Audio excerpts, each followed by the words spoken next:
Imagine spending 10 years fighting in a war, surviving everything, finally winning, and then instead of going home, life throws another 10 years of chaos at you.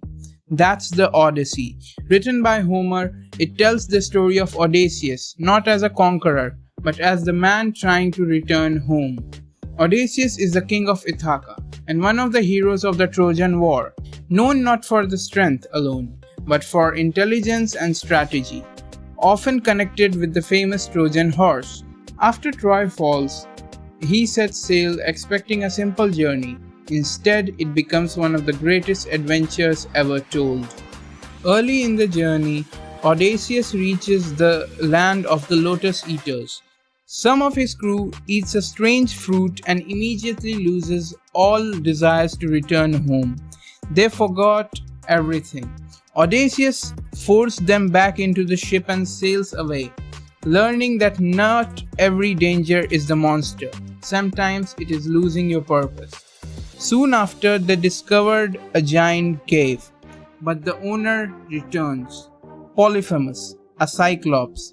He trapped them inside and leaves no escape. Odysseus creates a plan. When asked his name, he says, "Nobody."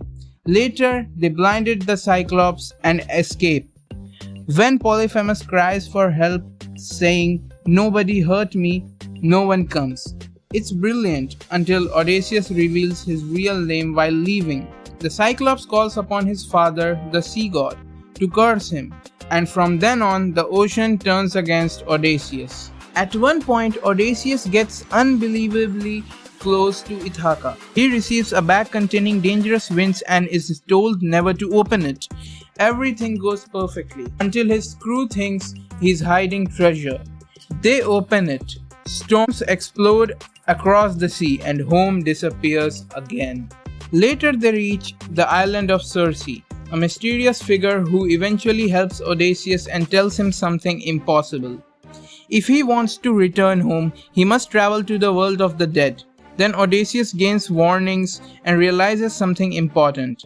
This journey isn't only about survival anymore, it is changing who he is. Back at sea, they survive the deadly Sirens by tying Odysseus to the ship. Then they pass between Scylla and Charybdis. Here, he learns a difficult truth. Sometimes leadership means choosing between impossible outcomes. Eventually, they reach sacred land and receive one warning. Do not touch the sacred cattle. But hunger wins. The crew breaks the rule. A devastating storm destroys everything. The ships are gone, his crew is gone, Odysseus survives alone. Years later, he finally reached home, but nothing is the same. People think he's dead. His kingdom had moved on, so Odysseus waits, watches, and eventually reveals himself. After 20 years away, he reclaims his place. And that's why the Odyssey is more than an adventure story. It is about trying to return to family, to purpose, and to yourself after life changes who you are. Odysseus left as a king. He returned as someone transformed. This was the full explanation of the Odyssey. I've explained pretty much everything but left the tiny details. Otherwise the video would have been very long. But now you pretty much know everything about the Odyssey. And this was mostly the spoiler talk and what the movie will offer. But I think you should still watch the movie which is coming up because as you all know, Nolan never disappoints us. Until then, if you like stories that go deeper, subscribe and follow me on Instagram for more updates.